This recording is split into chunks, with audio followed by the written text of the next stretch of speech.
আরে ভাই, এটা কি দেখলাম! ভাবা যায়? আমরা তো জানি ভোট মানে কি, দেওয়াল লিখন, মাইক ফাটানো আর লিফলেট প্রচার করা। কিন্তু প্রচার যে এই লেভেলে পৌঁছাতে পারে, সেটা মানে এই সাবসিডি বোর্ডটা না দেখলে বিশ্বাস করতাম না।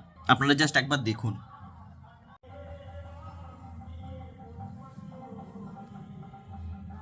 এটা কিন্তু কোনো সাধারণ ম্যাপ বা লিফলেট নয়, আজ তো একটা খেলার বোর্ড।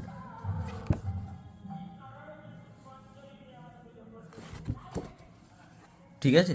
আর এই যে এখানে এখানে এই জায়গাটা আপনি কেটে এটাকে ছক্কা বানাতে পারবেন।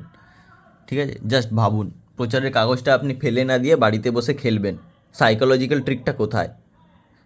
এবার আসি আসল কথায়। এর পেছনে যে সাইকোলজিক্যাল ট্রিকটা ব্যবহার করা হয়েছে, সেটা জাস্ট ফাটাফাটি। দেখুন, আমি কোনো রাজনৈতিক জ্ঞান দিতে আসিনি, জাস্ট মার্কেটিং আইডিয়াটা দেখুন। নর্মালি আমরা লিফলেট পেলে কী করি? এক ঝলক দেখি, তারপর ফেলে দিই। কিন্তু এটাকে যদি সাবসিডি করে দিই, তখন এটা স্রেফ আর কাগজ রইল না, এটা হয়ে গেল গেম। আপনার ব্রেন তখন ওটা পড়ার চেয়ে আরও খেলার জন্য বেশি এক্সাইটেড হয়ে যাবে। আপনি যখন সাপ দিয়ে নিচে নামছেন বা মই দিয়ে উপরে উঠছেন, তখন ওই ঘরের লেখাগুলো কিন্তু আপনার অজান্তেই মাথায় ঢুকে যাচ্ছে। এটাকে বলে গেমিফিকেশন। মানুষকে বোর না করে খেলার ছলে নিজের মেসেজ পৌঁছে দেওয়া। আর এটা বাড়িতে যাওয়া মানে ছোটরাও এটা নিয়ে খেলবে। আর বাচ্চাদের আনন্দ মানেই তো বড়দের অ্যাটেনশন পাওয়া। একদম মাস্টার স্ট্রোক স্ট্র্যাটেজি। রাজনীতি কার দিকে যাবে সেটা পরের কথা, কিন্তু এই লেভেলের ইনোভেশন আর ক্রিয়েটিভ প্রচার দেখে আমি জাস্ট লিফলেটকে ডাস্টবিন থেকে ড্রয়িং রুমের আড্ডায় নিয়ে আসা, এই ট্রিকটা সত্যিই দারুণ। মানে প্রচারের মধ্যে ক্রিয়েটিভিটি কীভাবে আনা যায়, এটা তো এটার একটা এক্সাম্পল। আপনারা এর আগে এরকম কখনো লিফলেট দেখেছেন? কমেন্ট করে জানান।